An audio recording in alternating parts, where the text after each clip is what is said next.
Alright, let's talk about the Warriors and Kings. It was, in my opinion, the most highly anticipated playoff matchup this year, and it really turned out to be everything we were hoping for too.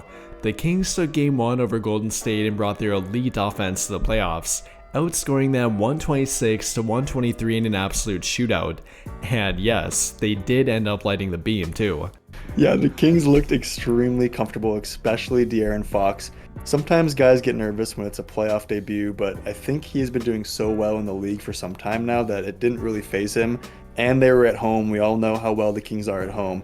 And I'm not sure the Warriors will be able to stop De'Aaron Fox unless he has a poor shooting night. It's so hard to stop a quick player when they can shoot from deep, and you absolutely can't sag off him when he's shooting like that, but it opens up the door for the easy drive. Yeah, I mean, they kind of tried to make him a jump shooter, and even when he had to be, he still knocked down quite a few of them. But, I mean, 38 points, he outplayed everyone on the court, even Steph Curry was clutch again for them. He looked like he did during the regular season, and if he can continue to do that, I mean, the Kings, they could potentially end up taking it. I would even call them the favorites right now. Yeah, he kind of did stuff that reminded me of almost like a D-Wade type stuff, where Oh boy. he would drive in, they'd have good defense on him, he'd kind of shake off the defense, and then he'd just hit that short mid-range pop. Just jump up, elevate over the guy, and just hit it. And you see D-Wade used to do that all the time. That's just kind of what reminded me, like, how he did it, and he was super confident from the three-point line. I mean, like I said, he looked really good and extremely comfortable, especially for a playoff debut, like you say, and a whole franchise's playoff appearance in, how long do you say, 19 years? 17 years since they've been there, and 17 years since they've won one. Like, they had a crazy amount of pressure, and I think that they all looked pretty comfortable for the most part. But yeah, De'Aaron Fox if he keeps that up, they looked really good. Yeah, thinking about it, De'Aaron Fox was 7 or 8 years old the last time the Kings were in the playoffs, so he definitely knows what was at stake here. The fans definitely wanted a Game 1 win. I mean, they kind of needed a Game 1 win. They would have been pretty devastated if they had gotten beat, especially in a close game, which it ended up being. And they impressed the hell out of me again. De'Aaron Fox, playoff debut, 38 points. I'm not sure anyone saw that coming to that degree. He was very efficient, looked completely comfortable with or without the ball. Obviously dominated a lot of the possession for them, which was a good thing. But if he can continue keeping that up, it's going to be tough for the Warriors to stop him and their entire team. I mean, yeah, we're talking about a Warriors team that has been together for a long time. They have a lot of really elite defenders on the team, really good defenders in, Gary Payton and Klay Thompson are elite defenders. De'Aaron Fox made them look like babies, kind of. And I know they weren't really guarding him. I know DiVincenzo was guarding him for at least most of what I saw. But yeah, I mean, this is an elite Warriors team, multiple championships, obviously, and they lit the beam because they earned it. Yeah, they definitely did. Yeah, I mean, it was more than only De'Aaron Fox, obviously, but that should be and was my main takeaway from it. Other than that, though, the bench unit was incredible. Malik Monk with 32 points off the bench, helping guide them to the victory, played important late game fourth quarter minutes for them. Over Keegan Murray, who kind of, got the playoff jitters. Rookie, first time ever in the playoffs, so I completely get it. He should be better moving forward for them, but having Malik Monk off your bench is truly a luxury for them. He's been really good all year, and he had a great playoff debut for him. Yeah, and I think, the Kings, it was starting to kind of look like, they're going back and forth, and I think that the Warriors, their main thing that they're really good at is consistent scoring over time. Not every game, but when it comes to playoffs, and you remember, this is the champion, the NBA champions we're talking about, the reigning NBA champions, but they kind of get that consistent scoring over time throughout the game, and I think Malik Monk kind of saved the Kings there for a little bit. It looked like it might have been getting a little stagnant, and he had 15 points in the second quarter, and here's the thing about Malik Monk. He had 32 in the game. He could easily go for scoring in the teens every game for sure, but I think the Warriors just weren't really ready for him or prepared for him. But it's the same thing with Davion Mitchell. I think him and Malik Monk, as bench players, could easily average double digits in the series, and then that would be huge for the Kings. Yeah, I agree. I mean, I don't think anyone saw Trey Lyles coming out and dropping 16 on 4 of 6 from 3. That helped them a lot too. Malik Monk, definitely the main takeaway from their bench unit, but him and Trey Lyles together dropped 48 points on 14 of 21 shooting. That's incredible. You can't really plan for that if you're the Warriors. And they're not going to get that every game, but if they get better production from Keegan Murray, better production from Sabonis, which we'll talk a little bit about later. I was a little bit disappointed in him offensively and defensively a little bit too, but for their bench unit, they definitely picked it up and helped carry them to this win. I was very impressed by it. Davion Mitchell, I mean, his defense is incredible always. He probably has more room for offensive production growth too in this series. He only had 3 points, only made 1 field goal, but they don't really need a lot of offensive production from him. But if they get that from Malik Monk and Trey Lyles or whoever else it might be, that's a game changer for them.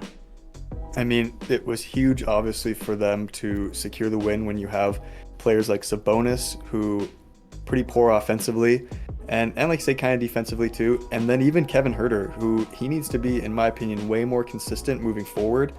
He only had 6 points on 3 of 12 field goal percentage and 0 for 5 on threes. And like I said, when it comes to him and Sabonis, they need to step up big time because the bench isn't going to be able to, they're not going to be able to do that every single game against the Warriors especially. So those two need to step up big time. Yeah, we talked about more room for growth, and definitely more room for growth from Kevin Huerter. Can't shoot 0 for 5 from 3. I mean, 6 points is not good, but he needs to be efficient when he's shooting the ball from 3. He was up and down throughout the season, and we kind of got a snippet of that down part here. They won without him playing well, but I'm not sure if De'Aaron Fox only has about 20 to 30 on not quite this efficiency. I don't think they can win if Kevin Huerter is not providing production. Right, and I mean, he's in the game for 31 minutes. Yep. 31 minutes, 6 points. He usually averages, I think, 15 to 17 points a game. He's got 6 in a playoff game. He needs to be consistent. But like I say, you're on the court for 31 minutes. You got to be a little bit more efficient, especially when it comes to playing the Warriors. Yeah, I mean, his shooting gravity will always help them. He's drawing defenders away from the rim. He's attracting attention, but you still need to knock down shots. And then for Sabonis, only shooting 5 of 17 from the field. They could have won this game by a lot more if he was more efficient. And then they even looked better with him off the court for a little bit there, I think during the second quarter for a little bit, then during the third quarter. He picked it up during the fourth quarter, but they kind of played him off the court defensively. He couldn't really keep up when they brought him out to the perimeter, and it's just kind of awkward for him being out there at times. Yeah. It helps them being at center, not a power forward, obviously, but I would not doubt if the Warriors go after him a lot more moving forward and try to bring him out to the perimeter more. I think they had good success when they did that and were able to bring him out there. And I'm curious to watch how the Kings will counteract that if needed to. Yeah, and I think that the Kings will probably prepare a little bit better for that too. I'm hoping, because that's definitely what I would be doing if I was Steve Kerr. I'd be trying to bring Sabonis out and set screens and picks and just try and basically just get around him and get those mismatches that you want. The one thing about Sabonis though last night that he did well is he rebounded really well. And that's another thing kind of what you kind of need if you're not scoring well and you're kind of not doing anything else to the best of your ability. You got to go up and grab boards. He went up and grabbed boards. I think he had 16 rebounds last night, and I think that was huge for the Kings, and they out-rebounded the Warriors basically because of that, I think. And it helps get those fast break points and stuff like that, so... Yeah, no, I agree. He wasn't like a complete negative out there. That rebounding helped a lot. They out-rebounded the Warriors 50 to 41. Not a huge discrepancy, but that contributed to the win too. I'm not saying Sabonis was awful by any means, but a lot more room for improvement. And if I were the Warriors, I would be targeting him. That's one of the Kings' bigger weakness. He really did at times. And that's just the way the NBA is nowadays, and primarily because of the Golden State Warriors. I mean, they're known for doing that. They bring your big men and slower footed guys out to the perimeter. They want them to have to get switched on to Curry, Thompson, have to chase them around on a switch. That's what they're trying to do. And it kind of worked out for them at times. It helped them stay in the game, even take the lead a few times. Again, back and forth game throughout the whole thing. It was a lot of fun to watch, but that's kind of the key for them going forward, in my opinion. Really taking advantage of Sabonis being out there. And I mean, that's really the only one guy they can absolutely take advantage of. The Kings, They're very versatile. They got quick players. They got good defensive versatility. They played Alex Len a little while too, but that helped them actually. It was plus 10. And I was a little bit surprised by that. I thought they might go Trey Lyles at center off the bench to match the Warriors' small ball lineup, but they were able to do that, help them win the rebound battle. But I would look for the Warriors to take advantage of Sabonis and try to bring guys out to the perimeter a little bit more. Right, and I think that they did that pretty well. And, looking at the Warriors, you have Steph and Clay, who are always going to, be pretty main focal points for the first and second scoring option.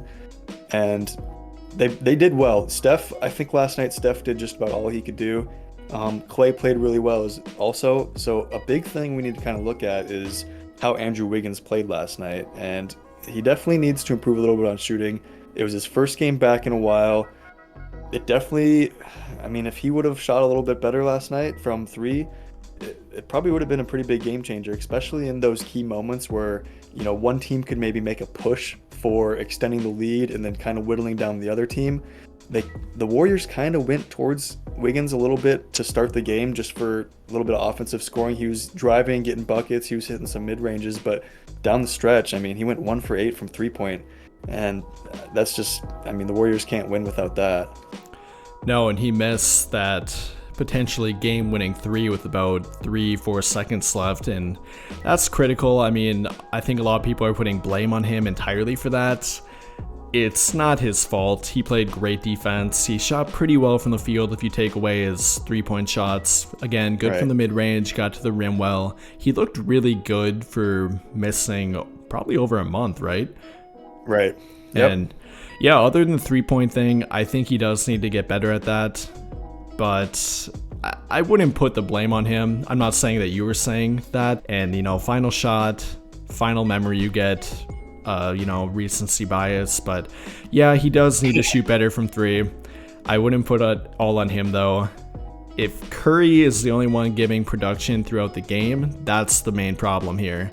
It's not only on Andrew Wiggins, it's on their entire team not giving offensive production consistently throughout the game. Curry was plus 11. The next highest on their team was plus 2 with Dante DiVincenzo. And after that, everyone's in the negative or flat even. That can't happen when Curry's off the court. They can't completely tank. They've had that problem throughout the year, and it was pretty apparent again last night.